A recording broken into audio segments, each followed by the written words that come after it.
talking to you almost traditionally, in fact, about the Pope and his statements regarding the Russian-Ukrainian war.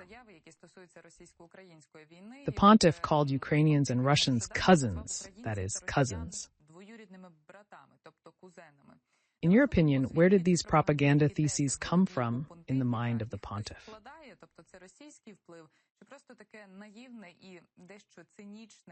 Is it Russian influence, or is it just such a naive and somewhat cynical vision and understanding of the Russian-Ukrainian war? These are not the first statements that have led us, Ukrainians, into a state of stupor. Some criticize this position. Others try to justify the very constructs proposed by the Pope.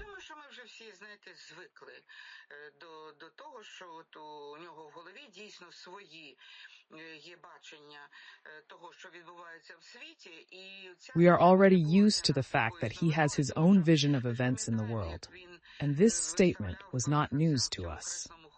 Let us recall how he placed a Ukrainian and a Russian girl next to each other at a religious procession, and the following year, despite the negative reaction of Ukrainians, he repeated this, trying to reconcile them when the two boys were united in Christian love.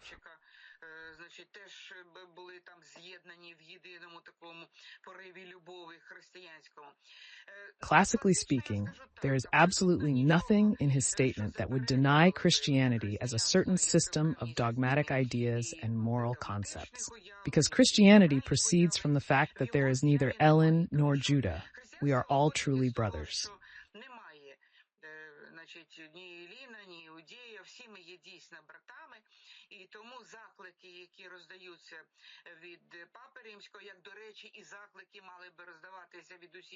Therefore, the appeals that come from the Pope, as well as appeals that should come from all other religious leaders or priests, we have to live with these ideas, that Christianity is the only platform for us that will teach us to live in peace. Perhaps such appeals work for those who really share Christianity as their worldview, who share Christianity as their way of thinking, their way of thinking, their way of life. But what kind of Christian way of life, thinking and thinking, do our counterparts, the Russians, have? They have long since ceased to live in a Christian way, to think in a Christian way, because instead of the Christian faith, they have the Cyril's faith. Instead of the Christian rules of behavior and regulators of relations between people, they have their own criminal, boyish ideas about who should rule, who should govern this world. We understand perfectly well that if we were to analyze this doctrine now, we would realize that these people, Russians, are very far from understanding Christianity correctly. I think the Pope lives a little bit in his own information bubble because he doesn't actually go outside the Vatican very often.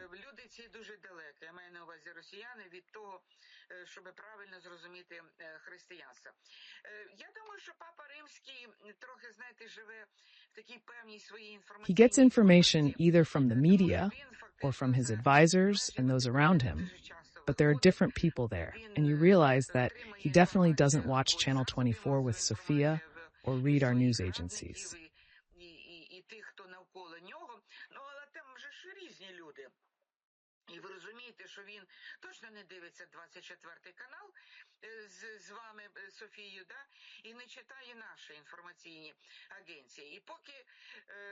And until a person sees what is happening here with their own eyes, it is difficult to imagine that this is a war, that it is so easy to make a decision. Let's stop shooting.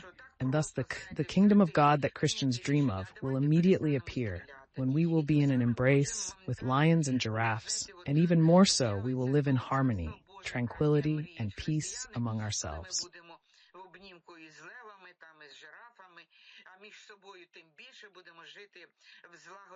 Appeals are good things indeed. They should be sown in people's minds that what Christianity calls for is an ideal image of the future society. But the reality is completely different, and this reality needs to be read. This reality needs to be reflected upon, and statements that we are brothers, even cousins, with Russians, are no longer enough to put us in the same font.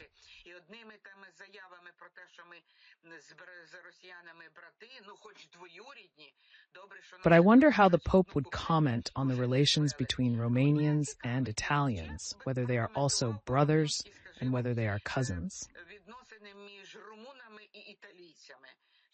I'm not talking about, say, the Arabs, who are now on opposite sides of the barricades. They are also brothers, and they are cousins. I don't think that peoples like this idea at all, especially those peoples who have self-identified as independent states and are building their independence as a state, national, and cultural one.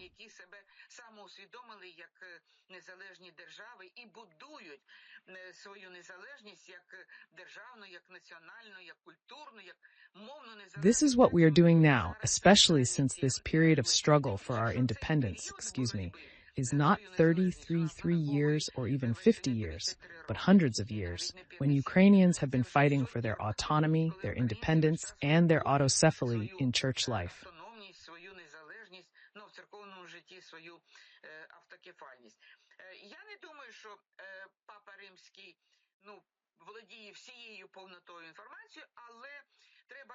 I don't think the Pope has all the information, but we need to use those channels to inform him, not from the point of view of the interests of Russia or the Russian Orthodox Church or others. Because we understand that it is not only about the Russian-Ukrainian war and the confrontation that exists in this part of the world, but about the whole world.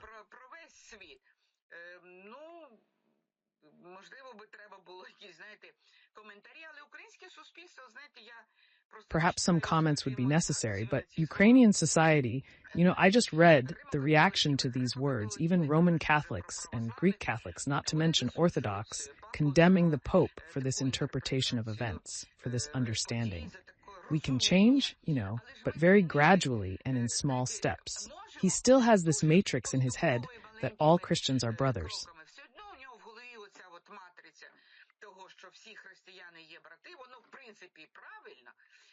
It is correct in principle, but let him explain why one part of this large human family adheres to the rules and laws that Jesus Christ called for living by, while the other ignores them.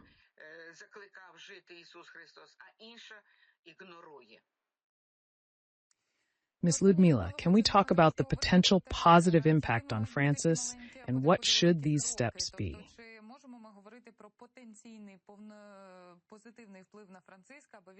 In pro-Russian terms, and understand why it hurts Ukrainians so much. For example, would the Pontiff's opinion change after a trip to Ukraine?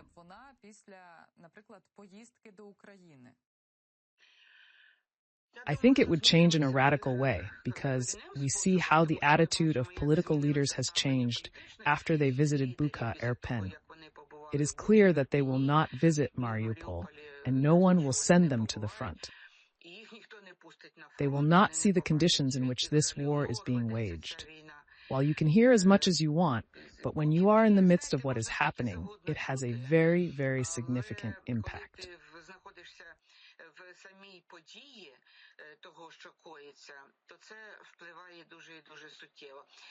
I am not sure that the Pope will decide to come to Ukraine. First, it's not the right time. Just imagine, we need to provide him with certain conditions for his stay here. How much of Ukraine's internal resources should go into meeting him, escorting him, and protecting him? This is a lot of people, a lot of effort, financial, logistical, and many others. It is clear that he will not sit from morning to night and watch terrible footage.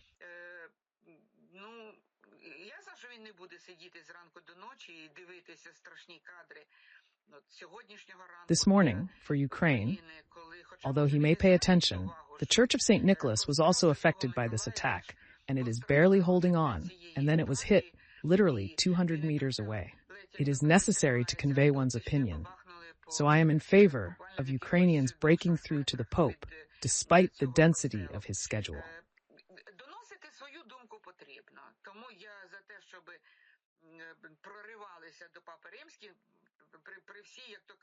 representatives of Ukrainian interests, and told him about what is happening here, not from the point of view of Russians, Iranians, Belarusians, or Poles, but from the point of view of Ukrainians. We all have our own optics, and they are painful, perhaps a little disturbing, because this has been going on for almost 3 years, and we do not see any strict steps that would establish a just peace and end this war.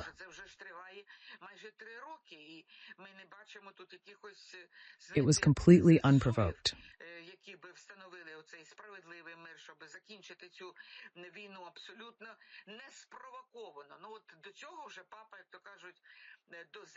The Pope, as you remember, began his interpretation of these events by understanding them as a civil confrontation between the two brothers.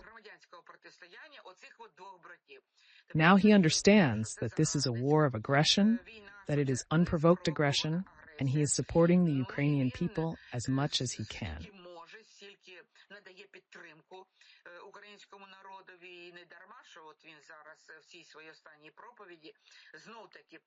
It is not for nothing that he has now, in his last sermon, mentioned Ukraine again in a hot spot like the Middle East.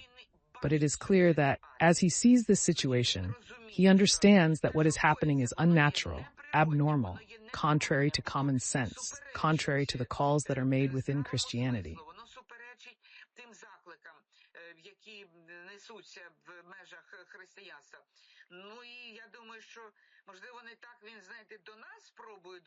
I think that perhaps he is not trying to reach us with his statements, although there is an element of desire to reach the Russians, to ask them, if you consider yourselves brothers, older or middle, or some kind of brothers of this Ukrainian people, why are you destroying it? Why are you launching your missiles and killing civilians in this country?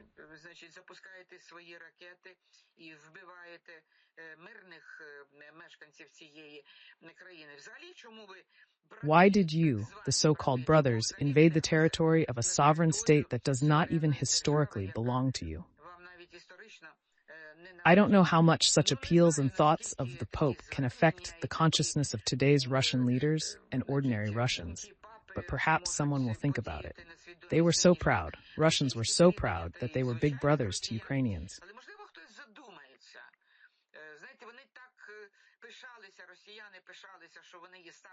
The question, why do you, the older brothers, destroy your younger brothers, does not receive an adequate answer from the Russians. Let's wait. Perhaps the Pope will come up with some other model of this war, or the relationship between Russians and Ukrainians.